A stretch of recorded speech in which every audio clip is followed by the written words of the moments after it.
Hoje nós vamos falar dos bancões, qual será que vai se dar melhor nesse resultado do segundo trimestre de 2022, aí segundo a visão do mercado vamos ver também os preços justos desses bancos, vamos falar da Petrobras em relação ao relatório dela e vamos comentar sobre a ANEEL, será que ela vai cancelar a venda da Oi? Deixa o like nesse vídeo, bem-vindo ao canal Top Ações e ativa o sininho para você ser notificado quando eu fizer novos vídeos. E aí, falando em rosco sobre a venda da Oi, a Anatel estuda desfazer a venda da Oi se a disputa sobre o roaming se prolongar.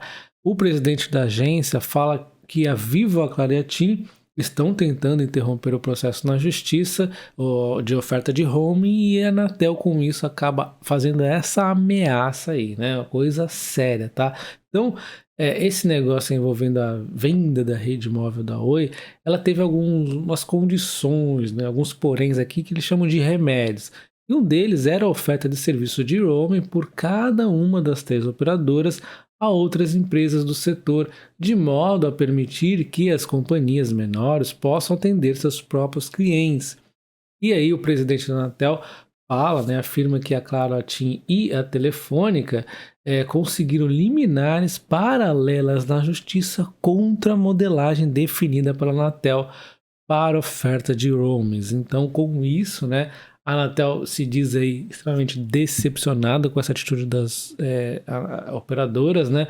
Ela fala que a primeiro objetivo deles aqui é derrubar essas liminares e logo na sequência eles vão tomar medidas aí, podem ser tomadas medidas contra aí, inclusive, a venda já concretizada da Oi, tá? Ela pode ser revista. Então, é algo bastante sério, né? A gente já conhece esses órgãos, eles normalmente aí também, eles geralmente têm números estranhos e é baseado nos números que a TIM tá se defendendo aqui, tá? Então a TIM, ela falou que em momento nenhum ela se opôs aos remédios. A questão aqui, ela está se opondo ao fato dos valores fixados pela Anatel para oferta de roaming terem sido totalmente descolados com a realidade operacional. A Anatel se defende que ela não está inventando a roda, os números são feitos aí pela média, os mercados têm as ineficiências, é por isso que eles estão achando esses números aí injustos aí no caso da TIM, tá? Então, enfim, essa foi a defesa da Anatel, mas o maior problema ainda é a questão do 5G, né? Então, essa situação aí, a Anatel fala que pode acabar atrapalhando a 5G, e aí vai atrapalhar lá a Unifique, a Brisanet. Olha a bagunça que pode acontecer com isso, cara. Assim, sem contar o atraso no Brasil, né? O Brasil não pode ficar para trás nessa questão do 5G. É realmente bizarro. Isso aí tem que ser resolvido de uma vez rápido, né? A gente vê a Vivo, né, que é uma boa pagadora de dividendos e como eu havia dito no início do ano, que ela estava a um certo preço não muito descontada, né? E nesse caso eu preferi as elétricas, ela tá caindo nesse momento. Ameaçando dar uma recuperadinha, né? Mas assim, ainda não tem um desconto tão atrativo quando a gente compara outras empresas de outros setores, embora seja uma empresa aí bem perene, né? Mas num setor, como sempre, muito complexo. Inclusive, a gente vê a TIM, que é uma alternativa mais barata, que não vinha pagando dividendos, mas essa realidade tende a começar a mudar. Então, a TIM, para muitos aí, pode ser até mais interessante no longo prazo aí do que Vivo, né? Mas ainda assim, ainda vou de outras empresas, mas é uma ação que em algum momento vai se tornar também uma boa pagadora de dividendos, tá? Tragédia, né? Muita alta aqui por conta apenas de ruídos, né? De notícias, de coisa aí besta. Depois a queda, depois que os fatos são concretizados, quedas infinitas, e agora ela tá tentando aí buscar a mínima lá de março de 2020. Então, olha só, se ela cair mais uns 14%, ela já está lá. Ela está valendo hoje aí 50 centavos, né? Chegou a valer no topo dessa recuperação aí 2,55. Então, complicado aí o case da Oi. E a Petrobras divulgou então o resultado da exploração e das vendas, né? Houve uma redução aqui de 5,1 em relação ao ano passado e ao trimestre passado também, tá? Uma redução de 5,1 na produção total.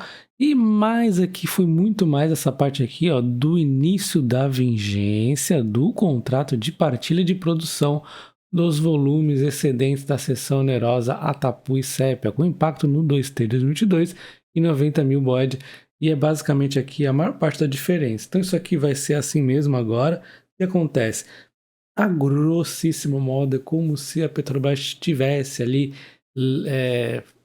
ter o direito de tantas quantidades aí de petróleo daquela região.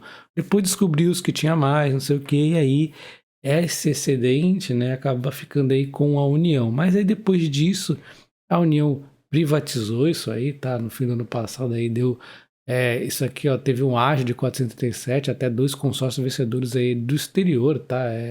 Total Energies e a Shell Brasil, Total Energies aí, as duas ganharam, tá? Enfim, não sei se está indo para elas ou se ainda está indo para a União. O fato é que o excedente está exatamente aqui. O excedente, o que excede aquilo previsto anteriormente, acaba indo aí para não para a Petrobras. Então, isso aqui que está acontecendo, tem muito o que dizer sobre isso aqui, né? Vai ser assim mesmo, não é também o fim do mundo, tá tranquilo. E também teve um pouquinho mais de parada de manutenção, intervenção, nada demais, né? Tudo tranquilo. E aí nós tivemos também o início da produção da FPSO Guanabara, né? Que deu aí uma elevação na quantidade, compensando aí parcialmente as prazas de manutenção também. E esse problema que vai ser aqui, vai continuar desse jeito, né? Tem um limite agora de produção nessa região aí. Então, a gente vê em termos de volume de venda, o total geral aqui vendeu 1,7 acima do trimestre anterior e 1,3 abaixo do ano passado. Então foi mais ou menos aí em linha, né? Não tem muito também comentar. O que mais vai impactar aqui o resultado da Petrobras vai ser então o valor do petróleo.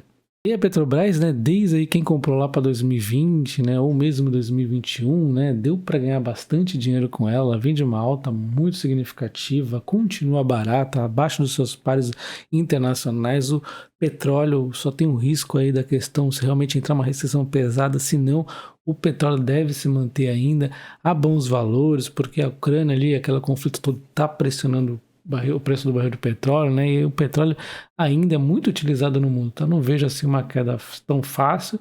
Enfim, a empresa deve pagar bons dividendos, uma empresa excelente, mas, né, assim, eu fui vendendo ela depois lá em torno dos preços que ela está hoje mesmo, 29, 30, chegou até a subir mais, agora deu uma recuada, tá rondando aí os meus preços de venda, às vezes ela fica um pouquinho acima, às vezes um pouquinho abaixo, e pode ser que daqui a pouco ela dispare, e não tem problema, porque minha venda foi por conta do medo político, né? Ainda tenho, sei lá, 200 e poucas ações dela por aí, e assim eu vou fazendo, né? Vendo call, vendo put, o risco político eu acho muito grande para essa empresa, infelizmente, tá? Vamos falar dos bancos, né? Nós tivemos aí as prévias que eu fiz, eu analisei toda a questão dos bancos e agora vamos ver o que o mercado tem a falar. Eles começam a soltar as prévias, o resultado do bancão para o segundo trimestre de 2022 deve refletir maiores receitas com juros, né? Aumento da Selic e aumento da inadimplência, tá? Então, a piora da qualidade de crédito deve ser o tom aí dos resultados nas próximas semanas. Concordo, né? Isso, exatamente isso, tá? Então, o ambiente dos bancos aí foi pior, né, daquele previsto no começo do ano. O cenário foi se deteriorando, guerra na Ucrânia, inflação fora de controle, tudo isso aí, né?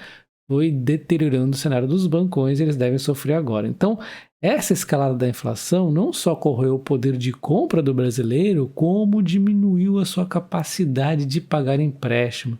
Segundo o indicador da Serasa Experian, o número de inadimplentes bateu o recorde no mês de maio e chegou a 66,6 milhões do total, 28,2% foi negativado no segmento de bancos e cartões. Então aqui, aquela nossa expectativa já é aqui praticamente, né, se confirmando aqui segundo o Serasa Experian, né? Então, realmente essa o ritmo das coisas, né? Vai aumentando a inflação, pessoal, o trabalhador vai perdendo poder de compra, não tem como não ter esse desfecho. Inclusive, as empresas que vendem produtos tendem a sofrer muito com as margens, com a dificuldade, né, de passar os seus aumentos de custo para o consumidor final exatamente pela perda de poder de compra, né? É um caos a inflação, tá? Então, só para exemplificar aqui, no caso do leite, né? Então, o leite ficou caríssimo, né? Tá aí R$10 beirando, absurdo, né? Então, a gente vê o quê? O problema lá na guerra e na Ucrânia tem impacto nisso. O mundo é muito globalizado, aumentou bastante aqui o preço do milho, que é o principal prato bovino, né? Foi para as alturas e esses itens pesam aí na produção, porque a vaca come o milho, né? e aí aumenta o preço do milho, aumenta tudo, né? É em cadeia o negócio. Então, mais de 40 litros de leite para comprar saco de milho. Aí o produtor lá vai e põe a vaca pro abate, né? E aí falta vaca para produzir leite, tem menos leite, tem menos oferta, e aí acaba o quê? Oferta vezes demanda faz a nova compensação de preços e leva o preço do leite lá para cima. Então, o mercado aí, ele tem esse método, né, de ir ajustando as coisas. E o primeiro a sofrer geralmente é o produtor, infelizmente, né? Mas o fato aqui é que diminuiu, na verdade, a quantidade de vacas aí disponível, coisa curiosa, né? Enfim, voltando aqui para o nosso cenário dos bancos, né? A expectativa de hoje é que é uma deterioração na qualidade de crédito acima da média histórica nos trimestres anteriores, por conta do aperto monetário e o cenário de menor liquidez disponível, né? Então, é aquilo. Aperto monetário, qualidade de crédito ruim, inadimplência, mas vai ter uma compensação aqui, já digo de passagem, pela Selic maior, os bancos conseguem também alguma margem maior aí, né? Vamos dar uma olhada aqui o que eles falam. Então, os economistas aqui acreditam que os bancos expostos em linha de crédito mais arriscadas, é o que eu falei, no Santander, por exemplo, um pouquinho mais, embora são bem equilibrados, né?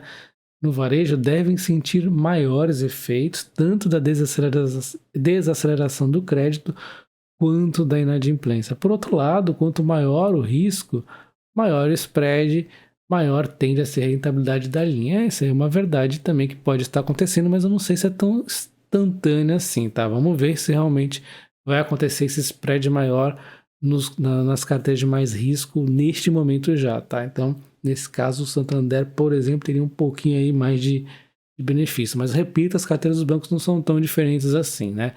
Mas enfim, vamos ficar de olho nisso. Então, aí começando aqui das análises dos bancos, a gente tem aqui o Itaú, né? Onde a receita está prevista em juros robustos, né? 21,39 bilhões, 13,9% acima do ano anterior.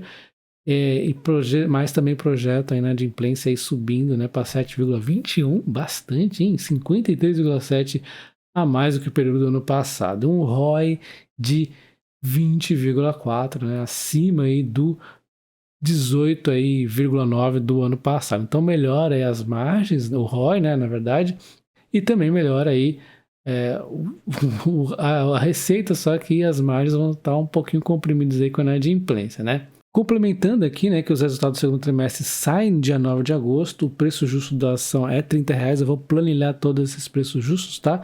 E recomendação de compra de 10 das 16 casas de análise aí que cobrem o Banco Itaú. Falando aqui do Banco do Brasil, né, ele está aí entre os bancos favoritos, né, com um crescimento de lucro previsto de 33%, quando a gente vê aqui as receitas devem ficar em 16,4 bilhões, né? Inadimplentes devem ficar em 3 bilhões. A casa prevê um ROI de 17,2, um lucro aqui de 6,6, 33% a mais do que o ano anterior. Um belo de um aumento aí, segundo o BBA, tá? Então, o BBA. O Bradesco BBI também projeta um lucro aqui similar, né? De 6,5. Aqui o Itaú foi 6,68, então o Itaú está um pouquinho mais otimista. Também um ROI aqui de 17,1, né, ante 18,1 do primeiro trimestre, mas bem acima aí do mesmo período do ano passado. Então talvez aí ele vai ficar ou de lado ou um pouquinho abaixo do trimestre anterior, mas muito acima do ano passado, segundo os bancos aqui, né? Então a maior reprecificação dos ativos, mix de crédito, devem começar a mais do que compensar a pressão nos custos de financiamento. Então ele já vê aí as margens sendo repassadas a grossíssimo modo, que não é bem assim, né? Mas é como a gente pode falar aqui. Então eles vê aí um aumento de 13,4% nas despesas com provisões, né? Uma carteira aqui de crédito mais segurazinha, como eu fiz também na minha análise aí das carteiras. Então ele tem indicação aqui de compra de 14 das 15, olha só, tá bom o banco, hein? Dia 10 de agosto saiu o resultado e o preço justo aqui é R$47, tá? Então a gente vê aqui o Bradescão, né? Um lucro aqui de 6,748 bilhões previsto, um crescimento de 9%, um ROI de 17,5, né? Ante 17,04 do ano anterior, então houve um aumento aqui. Eu acredito que vai brilhar bastante aqui a parte de seguros por enquanto, ainda a pandemia está controlada, né? Então eles especificam aqui uma receita líquida de 28,03 bilhões, 17,05 a dívida de créditos e os inadimplentes vai ficar em 5,2 bilhões, tá? Então o resultado do Bradesco sai aí dia 4 de agosto, um preço justo aí de R$24, né? Já vamos planilhar como eu já disse, e de 12 indicações de compra a cada 16 casas aí que eles fizeram o levantamento. Então tá bastante aí também recomendado o Bradescão, né? E é um dos meus favoritos também, né? Então, quando a gente vê o Santander, onde eu vi o maior medo, o Bradesco aqui, ele prevê uma receita de 4,25, um aumento de 6,1 em relação ao trimestre anterior, 1,9 em relação ao ano, um ROI interessante de 21,6, né? Uma receita aqui com juros de 14,2, antes aqui 3, poucos aqui nos trimestres anteriores, então dá uma melhoradinha, né? E aí a gente dá uma olhada aqui, quando a gente vai para o lucro, né, aí que mora o problema, né? Então a gente vê aqui um lucro de 4,74, né, uma redução por conta da inadimplência. As projeções do Itaú é de 3,6, pior ainda, né? O Itaú está bastante pessimista, tá um ROI 18,4, então vai, em termos de lucro vai cair 13%, tá? O Itaú não está otimista não, tá? As provisões devem chegar em 5,37, um aumento de 62 em relação ao mesmo trimestre aqui de 2021. O JP Morgan também prevê aqui um lucro de 4,6, já está mais otimistazinho também junto aqui com o outro banco, né? E aí eles falam também da inadimplência e tudo mais ou menos aqui o mais pessimista acaba sendo o Itaú, tá? Eu não acho que vai ser tão ruim quanto o Itaú, mas sim, eu acredito que vai cair o lucro, tá? Então vai ser dificilzinho exatamente pela questão aí da inadimplência. Então a gente vê o resultado saindo dia 28 de julho, né? Vai ser uma bela de uma prévia para os outros bancos também, né? Preço-alvo de 37, 10 recomendação de neutra das 15 casas de análise, 3 aí recomenda a compra e 2 venda. Olha só, tá terrível aqui as casas de análise com Santander, né? E quando a gente fala de preço justo, olha só, o Banco do Brasil tem um preço justo de 47, que daria aqui 34,6% de margem de upside segundo as corretoras, tá? Levantamento aí. O Bradesco 39% aqui de upside. Se você fizer uma correlação com o Bradesco 3 baseado no dividendo, dando um desconto aí proporcional ao dividendo menor da BBDC3, daria então um preço justo de 21,84, 53% de margem. É por isso aí, ó, que eu falo, é verdade, o BBDC3 é o banco mais barato no meu entendimento. Depois aí na sequência o Banco do Brasil, tá? Que eu acho. E aí o mercado acaba tendo essa mesma percepção que eu. O Itaú aqui seria o mais caro com 27,6% de margem, embora ele está sendo mais recomendado que o Santander, por conta, né, desse momento ruim de curto prazo do Santander. 30,7 aqui é a margem do Santander. Eu acho que é um momento aí de curto prazo, né? Depois todos eles aí acabam crescendo bem, mas repito que no meu entendimento sim, Bradesco, BBDC3 é o mais barato, seguido do Banco do Brasil. Se colocasse a Itaúsa aqui também ia dar uma briga feia, porque a Itaúsa está mais descontada que o Itaú, como nós vimos aí na minha análise que eu fiz, né? E quando a gente vê cotação no ano, o Banco do Brasil aqui é o único que está indo bastante bem, né? Com 28% praticamente de alta. O Itaú aqui também está bem com 10% de alta, enquanto a Itaúsa, hold aí do Itaú e todos os outros bancos na casa do 3% negativo, né? Então o que mostra aqui no caso de Itaúsa e Itaú, que realmente a Itaúsa ficou mais descontada, essa é uma das métricas que a gente pode ver, né? Então deixe seu like aí, o comentário de qual desses bancos você está pensando que vai ter o melhor resultado no próximo trimestre e qual vai ter aí o melhor desempenho daqui para frente no ano. Um abraço, até o próximo vídeo, valeu!